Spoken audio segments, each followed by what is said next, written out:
The Auditor-General provides assurance to Parliament on the accountability and performance of the Victorian public sector. The Auditor-General conducts financial audits and performance audits and reports on the results of these audits to Parliament. On the 3rd of April 2014, the Auditor-General tabled his performance audit report, Access to Education for Rural Students. High-quality and readily accessible education and training opportunities are critical to maintaining student engagement in education. This is particularly important in rural Victoria, where students are more likely to come from disadvantaged backgrounds and are less likely to complete Year 12 and study at higher levels. This chart shows that rural areas have twice the amount of most disadvantaged populations compared with metropolitan areas. A series of recent reviews have examined the challenges of providing education in a rural setting. These include a 2009 review of geographical differences in the rate at which Victorian students participate in higher education, and the State of Victoria's Children Report 2011 by the Department of Education and Early Childhood Development, hereafter referred to as the Department. Some of the key challenges are on this slide. The audit assessed the effectiveness of the Department's activities to ensure that Victorians in rural areas have access to high-quality education and that outcomes for these students are maximised. The audit also considered Public Transport Victoria's role in the provision of school bus services in rural areas. The audit team visited 10 rural schools, including primary, combined prep to Year 12 and secondary schools. We also visited a specialist school and 3 TAFEs. Throughout the report and this presentation, we use the term rural to cover all areas of Victoria that are not considered part of metropolitan Melbourne. We concluded that the Department has not provided access to high-quality education for all students. There is a persistent gap in educational outcomes between metropolitan and rural students. This gap shows no sign of narrowing. We found that while the Department has attempted to improve outcomes for rural students, there is little evidence that this is having a positive or sustained impact. The Department has a limited understanding about the likely impacts that subsidy changes will have on rural training options. In May 2013, the Department started to develop a rural and regional plan that would specifically address these issues. However, this plan has been delayed, and there is no certainty that it will be finished on time or that it will be sufficiently robust to make a difference to rural student outcomes. To determine the effectiveness of the Department's support for rural students, we examined a range of outcomes data, which is represented in the following charts. The first 2 charts examine outcomes for Victorian school students. This chart shows attendance rates for metropolitan and rural students.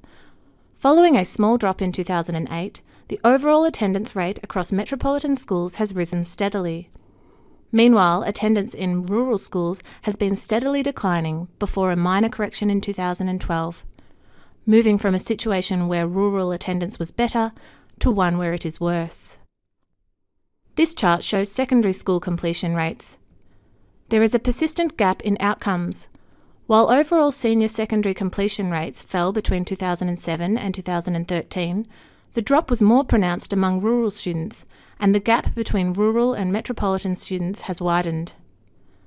Part 2 of the audit report includes other measures of student outcomes, which show that rural students consistently perform below the level of their metropolitan peers.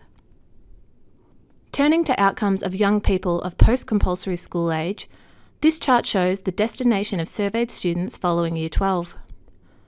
Rural students are much less likely to be at university or participating in higher-level certificate courses. However, they are more likely to move into full or part-time employment or work-related training. This chart shows enrolments in government-subsidised vocational education and training. Since 2008, enrolments have increased by over 75% across the state. However, while metropolitan enrolments have almost doubled, growth in rural enrolments has been significantly lower. In light of continued poor outcomes, the Department has commissioned research to provide it with a better understanding of the barriers rural students face. The Department also administers Commonwealth and state programs in rural schools designed to improve outcomes. However, these are not part of a comprehensive evidence-based strategy, and inconsistent program evaluation makes it difficult to determine what has been achieved. The school bus program is critical for enabling students to access school in rural areas. Our examination of the school bus service found that Public Transport Victoria, in conjunction with the department, is addressing the findings of a recent review of the service. This includes addressing concerns about excessive administration for schools and poor communication with schools.